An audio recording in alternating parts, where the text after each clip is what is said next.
Courage Bowl 5 against U of R at Growney Stadium. The honorary coaches from Camp Good Days and the captains from each team met at midfield before the game. Fisher struck first as Bailey hit Marcus Miles for a 10-yard touchdown, 7-0 Fisher in the first.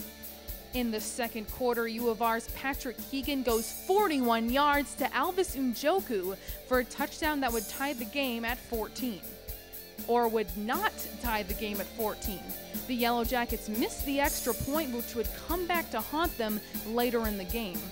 After the ankle injury in the Buff State game last week, Tim Bailey was questionable for tonight's game. He did play, but this tremendous sack by the Yellow Jackets' Chris Bickford did not make the QB feel any better. But just 4 plays later, Bailey proves that he's okay as he hits Ryan Francis for an 18-yard touchdown. Now in the third, Fisher up 21-13. Corey Hopkins had a big game, and this is why. A 47-yard touchdown from Bailey extended the lead to 28-13. U of R's starting QB Keegan got injured, so backup Brazen Subic, who was the starter last year, came in and is promptly intercepted by senior John Sheridan, and he takes it 58 yards to U of R's 21-yard line. Fisher pushed the lead to 35-13 in the fourth. Coach Vosberg removed Tim Bailey from the game, thinking it was all wrapped up. U of R came storming back, though. 3 minutes left in the game. Clarence Unyaroka of U of R scores to bring the Yellow Jackets within 8, 35-27.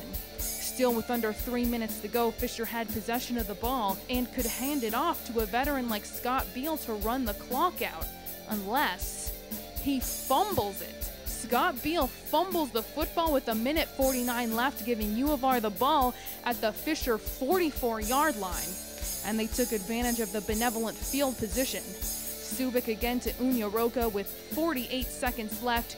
U of R down by 2, 35-33. They're forced to go for the 2-point conversion, but the referee calls it incomplete. The ball touched the ground and the receiver did not have possession.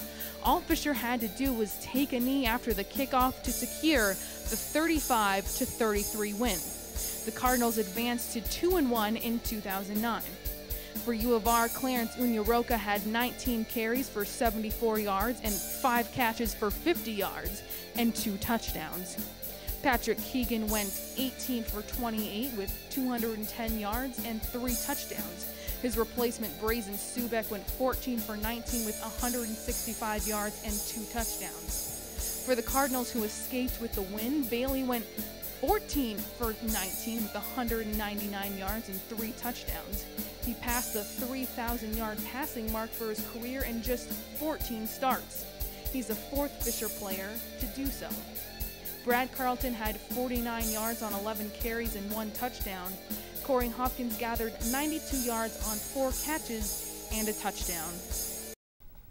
So the Cardinals' record now stands at 2-1, and they're currently tied for 3rd in the Empire 8 standings. But that will all change this weekend because conference games finally begin. The Fisher women's soccer team began their season back on September 1st as they traveled to take on Ohio Wesleyan.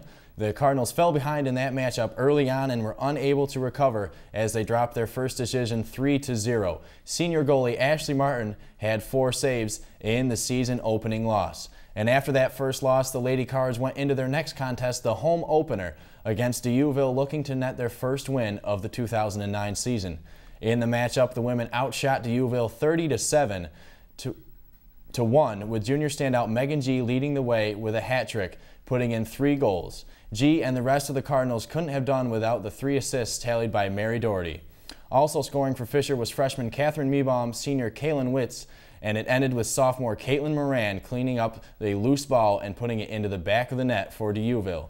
Helen Estrada took their only shot on goal. Fisher picked up the W 6-0. And after that, following that win against DeUville, the women traveled to take on host college at Brockport. The Cards could not trump the Golden Eagles and took the close 1-0 loss, which dropped them to 1-2 on the season. Moran gave the Cards her best effort with 2 shots on goal, while senior goalie Ashley Martin tallied a season-high 12 saves. And after that, the women's soccer team took on Fredonia, and At Fredonia, it was another Division III matchup, and again the Cardinals faced an uphill battle. Catherine Meebaum scored Fisher's only goal of the game, and for Fredonia, Lauren Healwell, Riley Condodorio, and Julie Lapola each scored 1 goal apiece. As all of the scoring action took place in the first half of play, Martin saved 2/3 of the shots on goal as Fisher dropped its 3rd loss on the season, making them 1-3. Next up for the Lady Cards was the Union Tournament in Schenectady, New York. Their first opponent was none other than RPI, and RPI did not wait long to put up 2 goals on the Cardinals within a span of just 20 minutes. St. John Fisher was able to battle their way back into the game when junior Megan G got the breakaway and scored her 4th goal of the season, and later on in the second period, Caitlin Parati scored the first goal of her career, tying the game at 2 apiece. And 2 overtimes came and went without much action, and the 2 teams ended the game tied 2-2. RPI outshot Fisher 18-13, and once again Ashley Martin stepped up with 11 saves. And right after that, more soccer action still in the Union Tournament. The women went on to face host Union College. Union jumped out on front just 8 minutes into the game with a 1-0 lead and never looked back. Union tallied 6 goals in all, and the Lady Cardinals were not able to score one of their own until the 73rd minute of play when Caitlin Moran scored off the assist from Elizabeth Lawrence. Megan G led the team in shots on goal with 5 of her own as the Cardinals fell 6-1, making them 1-4-1 on the season. And now we'll take a look at the women's soccer team as they get into action against RIT.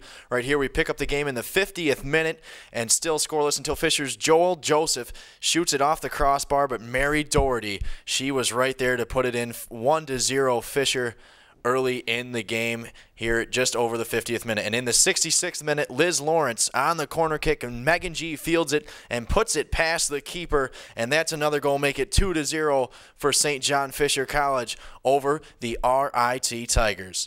And to finish out on the scoring later in the game, Fisher's Amanda Siebert netted a goal of her own in the 70th minute to give the Cardinals a 3-0 lead that they would hold on to, taking a W at home against RIT. Now, RIT took 6 shots on goal, led by Kendra Shelter's 2 shots, and for Fisher, it's G, Doherty, and Siebert, each with a goal.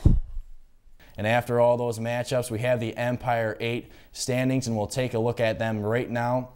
For women's soccer, the Ithaca College Bombers are in first with 3 conference wins. Hartwick, Nazareth, St. John Fisher, Elmira, and Utica are all tied for second with one win in the conference. And Stevens Tech, RIT, and Alfred round out the bottom 3 in the Empire 8 standings. And now Sloan is going to take you through the men's side of the soccer action.